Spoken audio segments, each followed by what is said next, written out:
Okay guys, ini wireless keyboard yang saya baru review. Harga dia RM100 Malaysia sahaja. Link ada dekat bio guys. Saya nak tukar dia punya keycap ni ke keycap baru.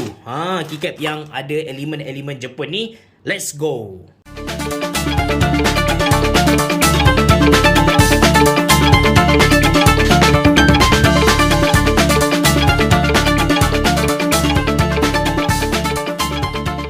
Okay guys, dah pun siap tukar kita punya keycap So yang saya beli ni PBT keycap, harga dia dalam RM89 juga bukan murah. And sebenarnya anda pun boleh beli keycap ni dekat Shopee untuk tukar dekat mechanical keyboard anda supaya nampak lagi cantik lah. Cubalah search dekat card saya dekat Shopee tu penuh dengan keycap, tapi beli tu tak lah.